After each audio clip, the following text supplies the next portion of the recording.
Dan memang Sobat Bahasa FM kali ini saya juga akan ngobrol santai nih dengan Universitas Terbuka soal tentang topiknya ya, mengenal AIS Indonesia Cyber Education Institute.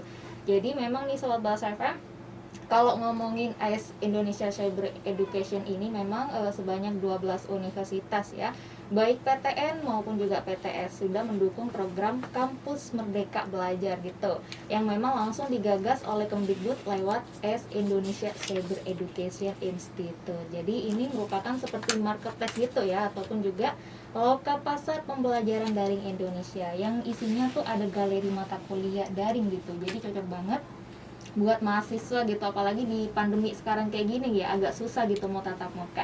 Dan memang nih Sobat Bahasa FM, kali ini kita kedatangan tamu spesial yang sudah hadir di studio kali ini. Ada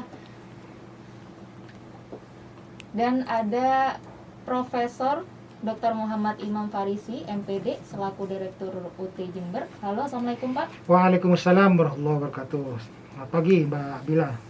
Halo, gimana Pak kabarnya Pak? Baik? Alhamdulillah baik, sehat selalu.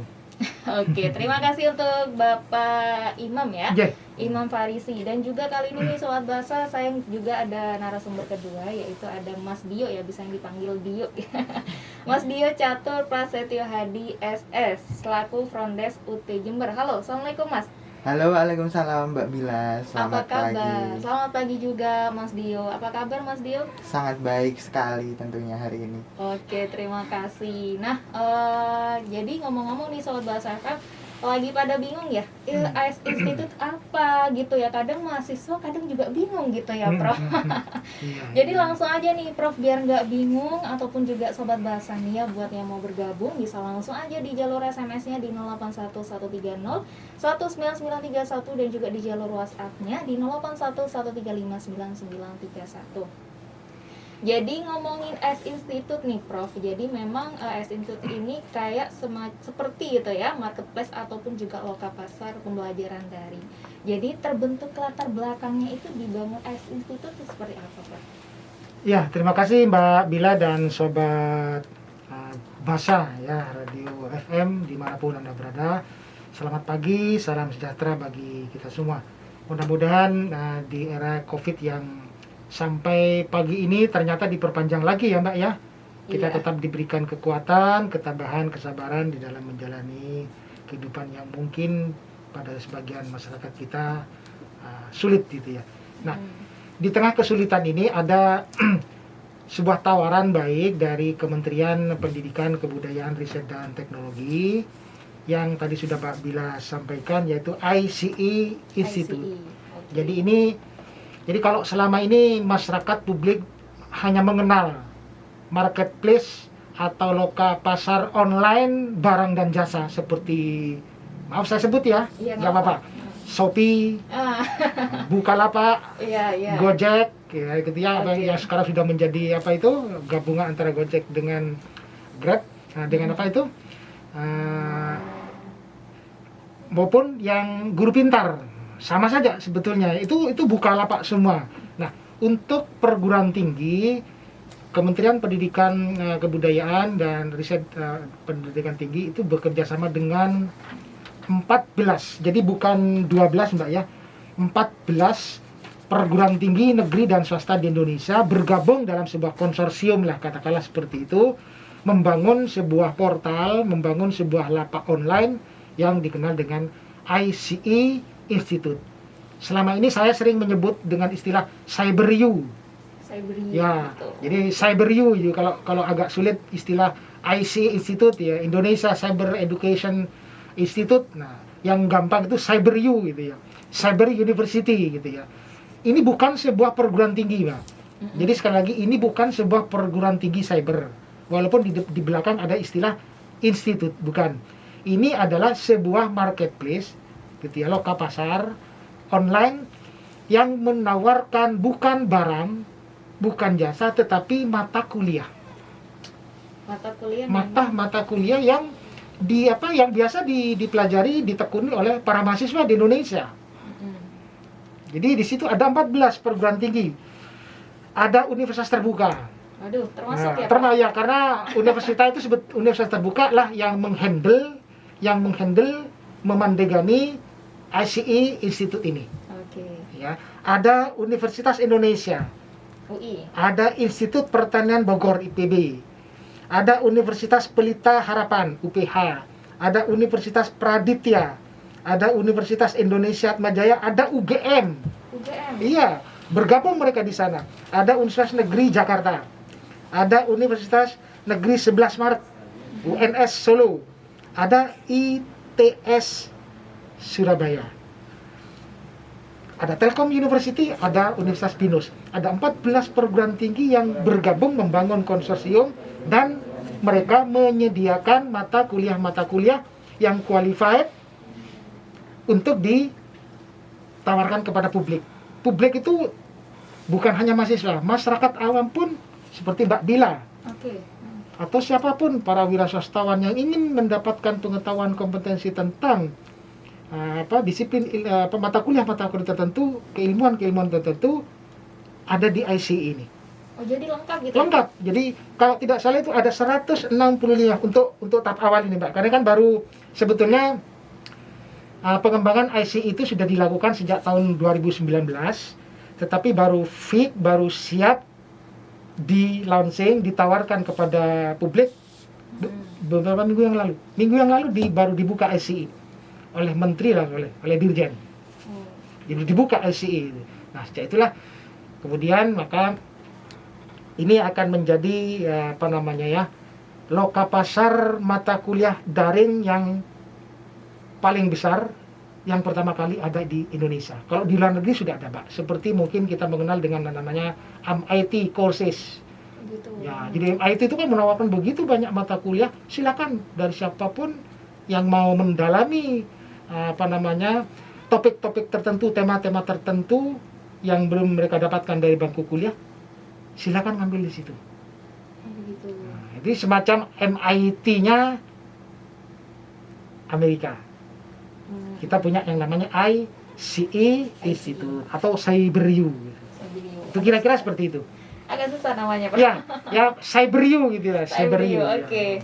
Nah, Prof, kenapa ya kok UT yang memang dipilih langsung oleh pemerintah sebagai koordinator ICE Institute-nya ini? Ya, begini, ini sebetulnya kan berangkat dari platform. Platformnya ini memang didesain sebagai pembelajaran daring. Sementara kalau kita bicara masalah pembelajaran daring, ya tidak ada nama lain kecuali Universitas Terbuka yang sejak tahun 1984 sudah mengembangkan platform pembelajaran jarak jauh berbasis online, daring. Karena itulah mengapa kemudian pemerintah dalam hal ini Kementerian Pendidikan, Kebudayaan, Riset dan Teknologi itu mempercayakan kepada UT untuk menghandle ICE ini. Sementara konten mata kuliah itu ditawarkan kepada 14 perguruan tinggi negeri dan swasta yang bergabung di sana. Ini tidak menutup kemungkinan untuk tahun kedua, ketiga dan seterusnya akan bergabung banyak lagi perguruan tinggi negeri dan swasta yang menawarkan kepada publik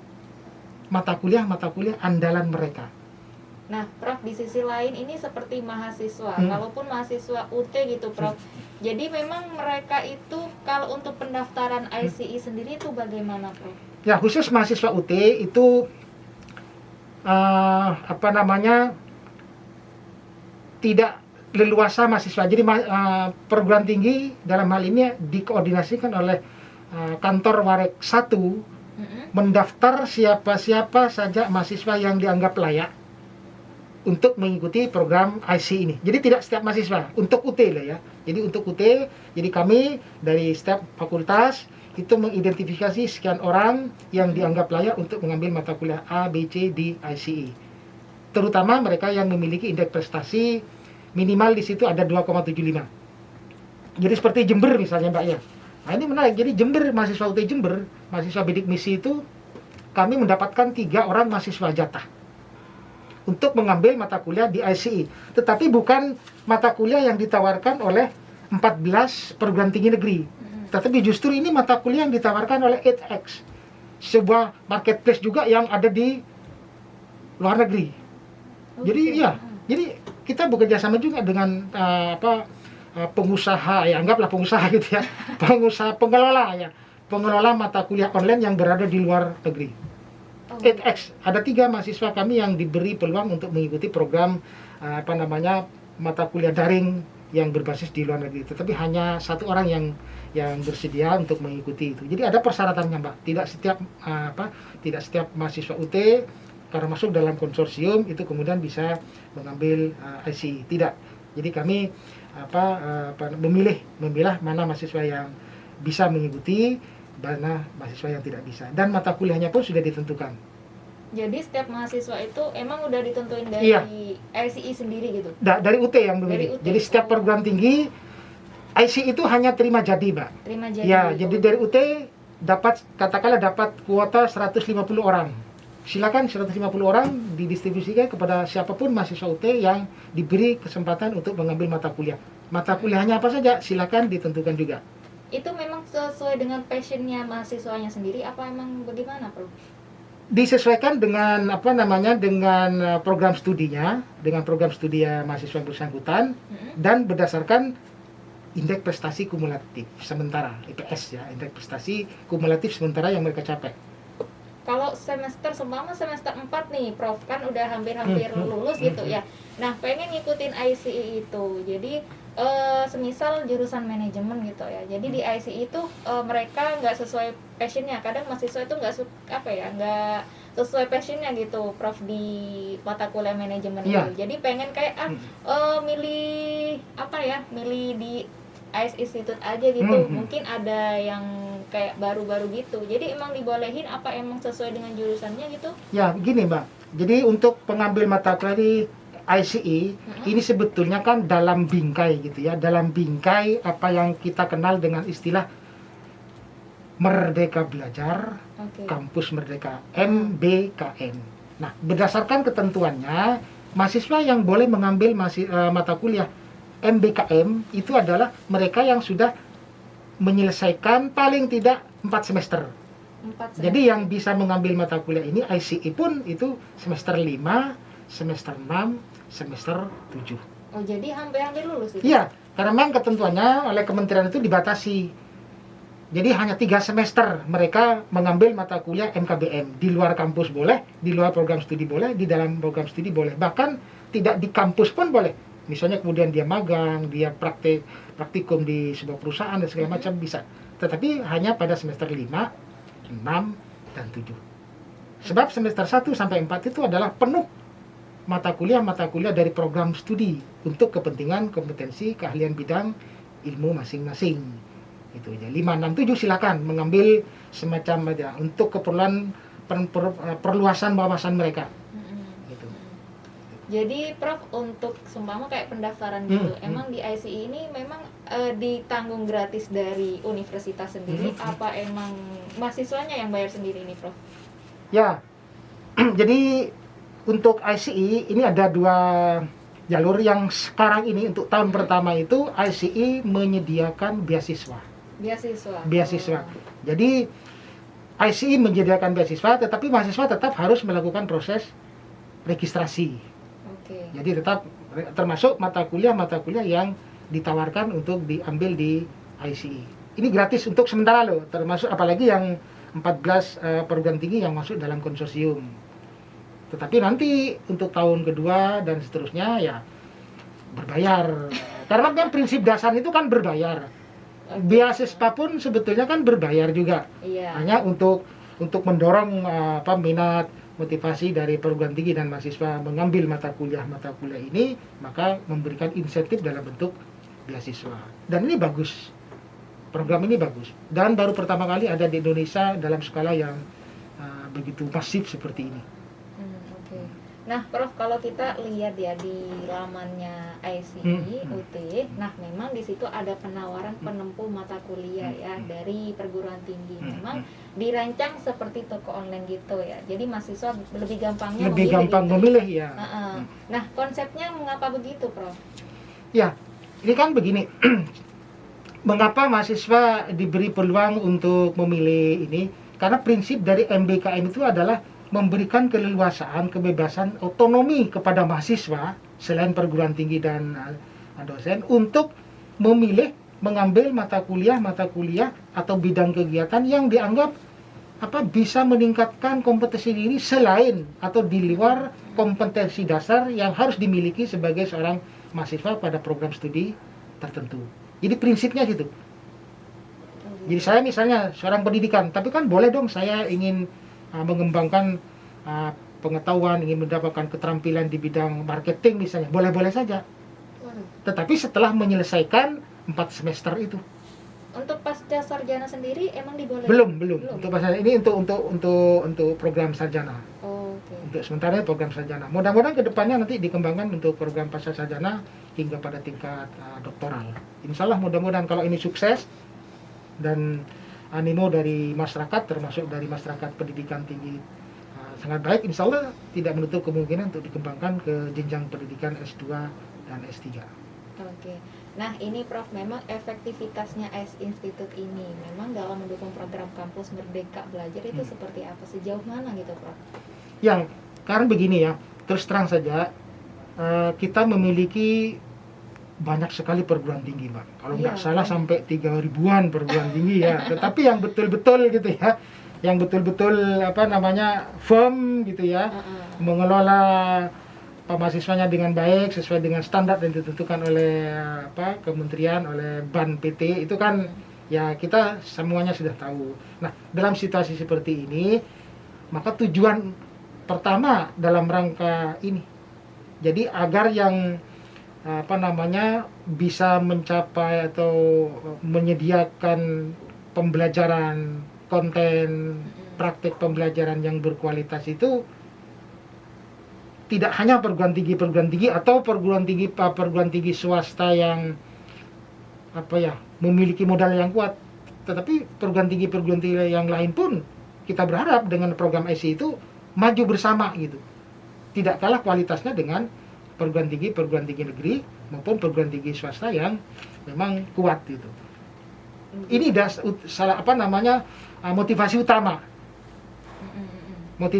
sehingga tidak ada lagi saya merasa saya sulit sih mendapatkan dosen yang qualified, apalagi yang memiliki kompetensi yang baik dalam mengembangkan bahan ajar. Tidak usah, kita sudah memiliki ICE.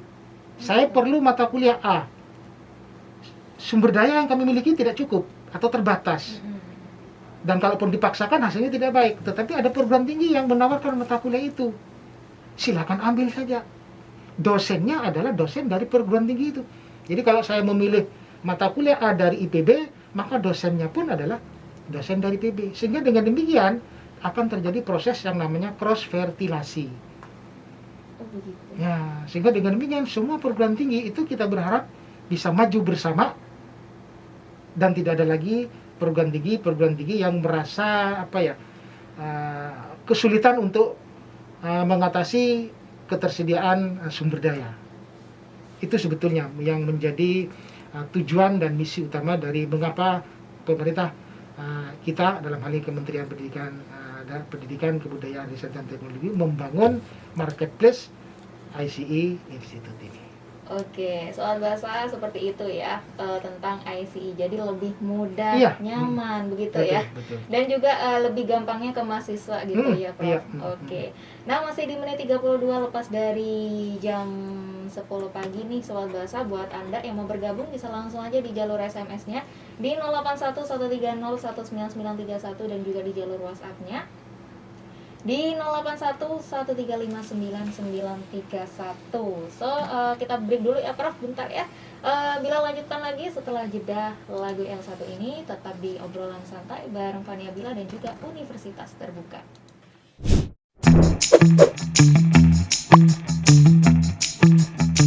Nah, kali ini nih Prof ada dari Novianti ya di ini. Nah, mau nanya nih Pak gitu ya, apa saja mata kuliah yang memang ada di ICE gitu Prof? Ya baik, terima kasih Mbak Novi. Saya mohon izin tak buka dulu ya biar lebih jelas ya. Jadi silakan untuk Mbak Novianti buka ya, ini portalnya ya, alamatnya ICE gitu, ICE gitu ya, ice.ut.ac.id Oke. Itu nama portalnya. Ya. Silakan di situ saya misalnya kita ambil contoh mata kuliah apa saja yang ditawarkan. Saya coba membuka mata kuliah yang ditawarkan oleh Universitas Jakarta. Ya, Universitas Jakarta UNJ, Universitas Negeri Jakarta. Di situ ada mata kuliah Image Process. Ada mata kuliah Otonomi Daerah. Ada mata kuliah Pengembangan Media Presentasi. Ada mata kuliah Reaksi dan Mekanisme Reaksi Organisasi. Dan banyak lagi mata kuliah. Waduh, banyak. Yang Jadi- ditawarkan oleh UT sendiri Ya, apa aja? yang ditawarkan oleh UT, saya coba buka dulu gitu ya. Karena portalnya, tapi sebetulnya ini apa Mbak Novianti bisa membuka ya di ICE itu. Nah, UT misalnya di sini menawarkan ada 20 kalau nggak salah, ada 20 mata kuliah ya. Di antaranya adalah regulasi pangan. Terus ada penanganan dan pengolahan hasil perikanan. Ada hukum adat. Ini hukum adat biasanya ini S1 ilmu hukum gitu ya. Kalau yang tadi itu regulasi pangan itu Fakultas Sains Teknologi, termasuk penanganan dan pengolahan hasil perikanan. Ada ekonomi internasional. Ini yang di bidang ekonomi gitu ya. Yang menyenangi akuntansi itu ada auditing 1. Yang menyenangi pendidikan misalnya ada evaluasi pembelajaran bahasa Indonesia dan banyak lagi mata kuliah. Oke, langsung aja ya. Tinggal buka dibuka portalnya saja, juga ya. nanti diklik. Nah, kalau Anda Mbak Novianti atau siapapun yang berminat mengikuti program itu, tinggal klik saja mata kuliah situ. Di situ ada pilihan registrasi atau daftar. Tinggal ngisi form pendaftaran, tinggal diisi namanya siapa dan segala macam, perguruan tinggi segala macam, nanti akan mendapatkan notifikasi dari ICE apa yang harus dilakukan selanjutnya. Oke, terima kasih. Nah, nggak bosen-bosen nih bila mengajak Anda nih Sobat Bahasa FM untuk gabungan nih ya di jalur SMS-nya di 081130199931 dan juga di jalur WhatsApp-nya di 0811359931. Kita beralih ke narasumber 2 ya. Ada Mas Dio di sini. Halo, masih sehat, Mas? Halo, masih sehat dong. Oke, nah sebelumnya kita ngomongin tentang Cyber Institute, Institute gitu ya, udah paham tentang marketplace kayak gitu, jadi lebih memudahkan mahasiswa banget gitu ya. Iya. Jadi berkaitan dengan itu nih Mas, jadi tahun ini memang UT membuka pendaftaran mahasiswa baru ya, mulai tanggal 13 sampai 11 Agustus 2021. Jadi bisa dijelaskan dong Mas mekanisme pendaftarannya bagaimana? Jadi, ya Mbak, terima kasih sekali atas pertanyaan yang buat Mbak Bila ya. Oke. Jadi, kalau teman-teman nih yang dari manapun, dari Situbondo mungkin, yang ingin mendaftar di UT Jember, tentu saja sangat mudah karena di masa pandemi COVID seperti ini, kita kan dibatasi kegiatannya tuh Mbak. Seperti ada PPKM yang sekarang sudah sampai level 4. Tentu saja kita juga masih takut-takut nih, atau kita khawatir kalau akan keluar rumah dan lain sebagainya. Jadi UT juga memudahkan dong buat mahasiswa untuk melakukan pendaftaran mahasiswa baru. Gimana cara mendaftarnya? Teman-teman bisa mendaftar secara online. Nah, mendaftarnya secara online ini di mana teman-teman bisa mengaksesnya di laman sia.ut.ac.id, atau teman-teman nanti bisa masuk aja langsung ke pendaftaran online UT, cari di Google, nanti banyak sekali informasi-informasi mengenai pendaftaran mahasiswa baru. Jadi mahasiswa sekarang nggak perlu ribet nih nyiapin berkas, harus datang ke Jember, terus kita harus nanti berkas apa aja dibawa semua ke Jember, nggak perlu sekarang. Jadi semuanya pendaftarannya termasuk berkasnya itu sudah efektif, kita semuanya tinggal diupload di laman SIA itu tadi. Nanti jadi ada 4 tahap nih Mbak untuk pendaftarannya sebagai mahasiswa baru. Yang pertama, mahasiswa diwajibkan untuk membuat akun terlebih dahulu. Jadi mahasiswa ini yang sudah sangat pingin kuliah nih, tapi bingung kan mau kuliahnya di mana. Nah, UT kalau menurut saya UT menjadi pilihannya karena teman-teman bisa kuliah secara fleksibel, juga teman-teman bisa sambil kuliah sambil kerja juga nih. Kayak bisa dilakukan kapan aja kan. Jadi mahasiswa punya waktu luang yang lebih banyak. Jadi dapat 2 keuntungan nih. Nah, teman-teman yang tertarik bisa langsung bikin akunnya di laman sia.ut.ac.id tersebut. Oke, semisal nih Mas Dio ya, semisal kalau seumpama nih buat yang lagi mahasiswa kadang kan suka bingung ya caranya mau online gitu dan Mm-mm. juga susah dapet sinyal kadang karena memang keterbatasan memang lagi di suatu tempat gitu ya. Kadang begitu banyak ya. Benar, Oke. benar. Kadang begitu banyak. Jadi untuk kendalanya mungkin bisa mereka langsung ke Jember. Apa memang di UT sudah menyiapkan offline-nya begitu? Kalau teman-teman tetap kita sarankan agar mendaftarnya secara online karena memang semua pendaftaran dan semua berkasnya itu tetap nanti harus diupload ke dalam laman tersebut. Tapi kita tidak menutup kemungkinan nih untuk teman-teman yang ingin berkonsultasi juga ingin mengetahui gimana sih cara melakukan pendaftaran, nanti bisa kita arahkan di UT Jember sendiri oleh pelayanan registrasi di sana. Bisa sama saya juga teman-teman yang lain ada di sana juga gitu. Oke. Nah, biasanya nih ini banyak banget yang nanya ya untuk calon mahasiswa baru, apalagi juga mahasiswanya. Soal terkait biaya. Waduh. Ini biaya perkuliahannya nih bagaimana di UT? Tentu saja Mbak, kalau perkuliahan di UT pastinya sangat-sangat terjangkau kalau menurut saya karena memang dengan pembelajaran di universitas, kalau di UT ini biaya perkuliahannya rata-rata hanya 1 jutaan seperti itu. Jadi di sini ada 2 sistem pelayanan pembiayaan nih. Ada namanya sistem paket atau kita biasa menyebutnya SIPAS dan juga ada namanya non SIPAS. Nah, sistem paket atau SIPAS ini rata-rata teman-teman cukup membayar 1.300.000 rupiah sampai yang paling mahal itu 1.800.000 rupiah untuk program studi sistem informasi. Teman-teman sudah bisa berkuliah di UT plus teman-teman juga dapat media pembelajarannya berupa modulnya tersebut. Jadi menurut saya sudah sangat cukup murah, apalagi teman-teman yang nggak mau misalnya saya nggak mau berkuliah mengambil layanan paket nih, saya inginnya yang bisa lebih fleksibel pembayarannya.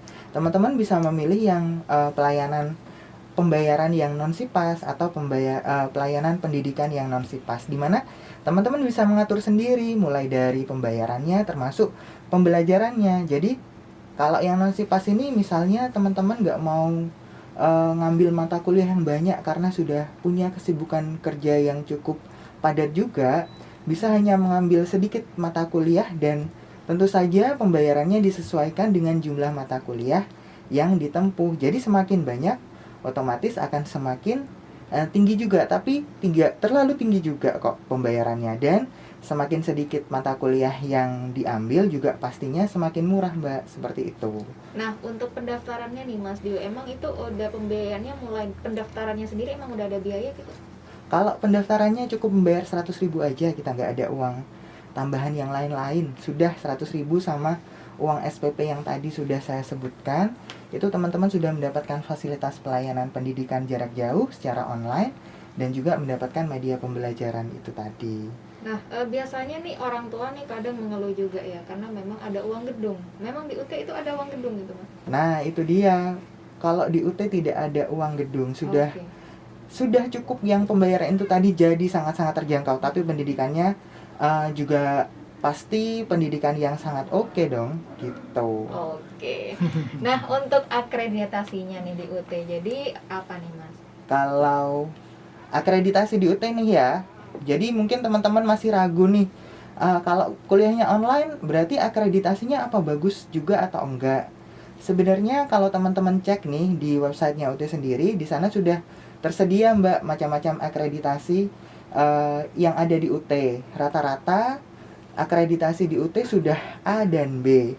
Dan beberapa maksud saya program studi seperti misalnya manajemen, kemudian ilmu hukum, D3 perpajakan, D4 kearsipan, kemudian ilmu administrasi negara dan bisnis, juga sosiologi dan ekonomi pembangunan itu sudah masuk di akreditasi A. Jadi teman-teman nggak perlu ragu atau nggak perlu takut nih kalau daftar UT nanti saya gimana masa depannya. Tentu saja sangat-sangat terjamin dengan akreditasi yang cukup bagus itu tadi. Nah, sobat bahasa terjangkau banget gitu ya. Iya. Dan juga Mas, biasanya nih mahasiswa kadang itu dapat beasiswa nih dari kabupaten gitu ya. Jadi emang itu nggak apa-apa gitu ya untuk dipakai di UT sendiri gitu. Kalau beasiswa itu sendiri itu tidak masalah, yang penting mahasiswa itu mendapatkan informasi lebih lengkap dari pihak ketiga atau pihak pemberi beasiswa. Contohnya seperti kabupaten, misalnya Pemkab Situbondo nih ingin memberikan beasiswa kepada UT, mereka mencari informasi terlebih dahulu di bagian pemberi beasiswanya, yaitu di Kabupaten Situbondo. Nanti tinggal dikonsultasikan aja ke UT, nanti bagaimana kelanjutannya, bisa atau tidaknya nanti bisa langsung kok kita akuin, atau kita kalau misalnya UT juga bekerja sama dengan setiap kabupaten yang ada di daerah Tapal Kuda ini, jadi teman-teman nggak perlu khawatir gitu. Oke, ini dari Ibu Maula gitu yang nanya nih ya. Bedanya Mas sama universitas terbuka dengan universitas lain apa gitu? Dari Ibu Maula ya. Bedanya universitas terbuka sama universitas lainnya. Tentu aja dong, kalau universitas terbuka ini perkuliahannya itu dilaksanakan yang pertama secara daring, Mbak.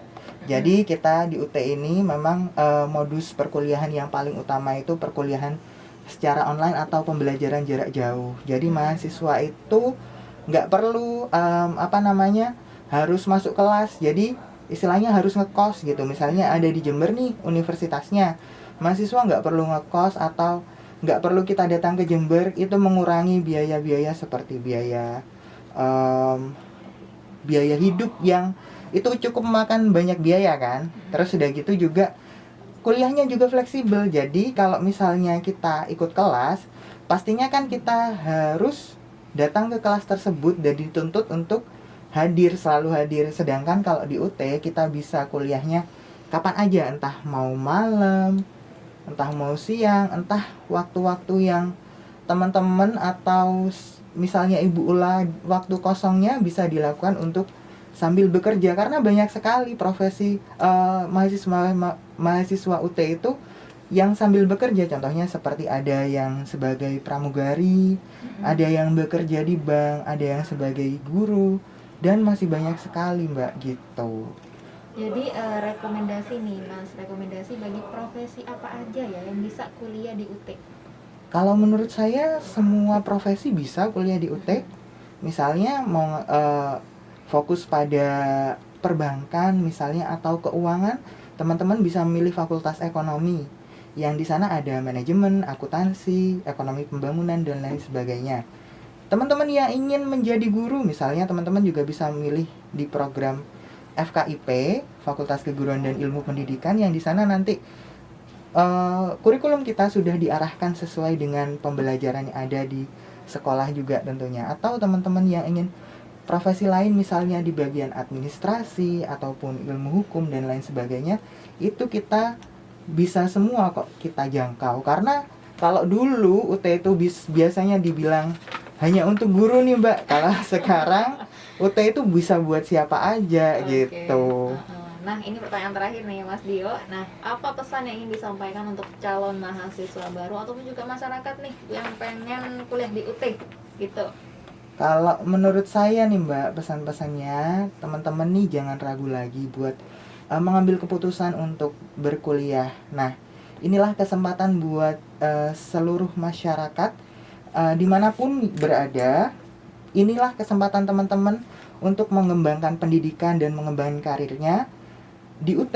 Jadi bareng kalau kita bisa berkuliah di UT, kita juga sambil sama-sama mengembangkan karir dan pendidikan secara bersamaan. Jadi kapan lagi kita punya kesempatan seperti itu. Jadi jangan bingung-bingung, cepatlah ambil keputusan, segera mendaftar di UT sebelum tanggal 11 Agustus nih, Mbak. Mantap gitu ya. Mungkin Prof, mungkin ada yang mungkin ditambahkan pesan-pesan untuk calon mahasiswa baru ataupun juga terkait S-Institute? Ya, terima kasih Mbak Bila ya. Jadi kepada publik, khususnya sahabat Bahasa FM dimanapun atau publik luas gitu ya. Oke. Jadi seperti tadi disampaikan oleh Mas Dio, tidak usah ragu-ragu, tidak usah khawatir untuk masuk ke perguruan tinggi UT.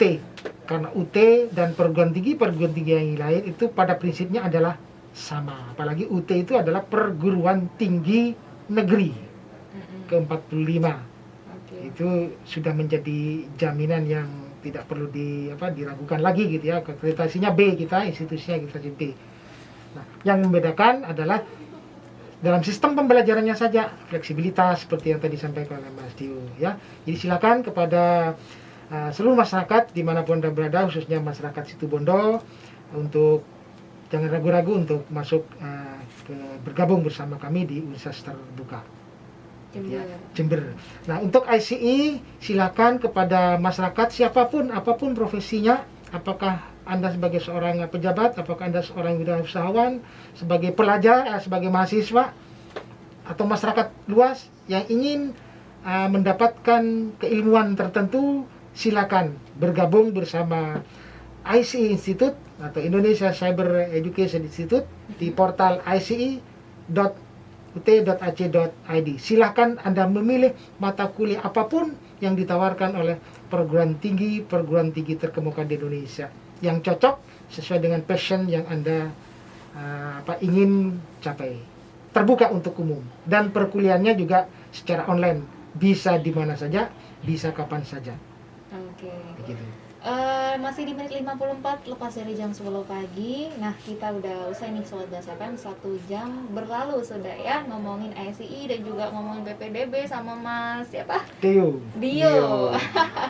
Oke, terima kasih buat Sama-sama. Prof Imam dan juga buat Mas Dio sudah hadir di studio ya, sudah menjelaskan tadi tentang ICE dan juga tentang marketplace ataupun juga mahasiswa gampang banget gitu ya.